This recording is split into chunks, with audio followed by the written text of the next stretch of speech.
Сәлем достар, сіздермен 99 каналы. Бүгінгі сабақтың тақырыбы түрлердің алуан түрлілігі. Биологиялық алуан түрлілік жалпы жер бетіндегі гендерден бастап экожүйеге дейінгі барлық тіршілік иелерінің алуан түрлілігі. Ол біздің ғаламшарымызда тіршілік ететін миллиондаған жануар, өсімдік, микроорганизмдердің түрлерін қамтиды. Биоалуан түрлілік негізінде биосфера және оның экожүйелерін құрайтын құрылымдық және функционалдық қауымдастықтар құрылады. Олардың тұрақтылығы мен сыртқы әсерлерге төзімділігін анықтайды. Оның негізгі үш типі бар: генетикалық, түрлік және экожүйелердің алуан түрлілігі. Жалпы биоалуан түрліліктің барлық типтері бір-бірімен өзара байланысты. Экожүйелер мен ландшафттардың алуан түрлілігі жаңа түрлердің пайда болуына жағдай жасайды, және түрлік алуан түрліліктің көбеюі биосферада тірі организмдердің жалпы генетикалық потенциалын арттыруға көмектеседі.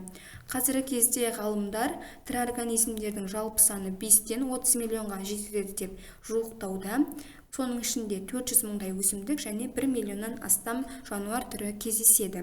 Мамандардың бағалау бойынша жалпы организмдердің барлық тіршілік формаларының жалпы саны 10 миллион мен 100 миллион аралығында ауытқып отырады.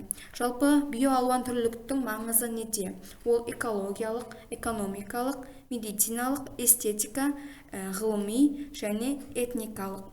Жалпы қазіргі кезде жер бетіндегі түрлер саны күннен күнге азайып келе жатыр. Күн сайын жануардың 10 түрі, апта сайын бір өсімдік жойылып кетіп отыр. Өсімдіктердің бір түрінің жойылуы онымен қоректенетін ұсақ жануарлардың шамамен 30 түрінің жойылуына алып келіп отырады. Бұл дегеніміз біздің жеріміз үшін, адамзат үшін елеулі үлкен соққы болып табылады. Жалпы биоалуан түрліліктің азаюы қазіргі кезде экологиялық мәселелердің алып келіп отыр. Табиғи экожүйелердің және тірі организмдердің көптеген түрінің жаппай жойылу қаупі қазіргі күн тәртібіне қойылып отыр. Табиғи экожүйелердің құрлықтың 5-ші бөлігінде толығымен өзгертілген немесе жойылған болып келеді. 1600 жылдан бастап жануардың 484 түрі, өсімдіктің 654 түрі жойылып кеткен деп тіркелген. Биоалуан түрлілікті сақтаудың себептері көп. Адамзаттың мұқтаждығын қамтамасыз ету үшін биологиялық ресурстардың қажеттілігі, яғни тағам, материалдар, дәрілер, этикалық және эстетикалық аспектілер. Алайда басты себеп биоалуан түрлілік экожүйелер мен биосфераның жалпы тұрақтылығын қамтамасыз етуде елеулі рөл атқарады.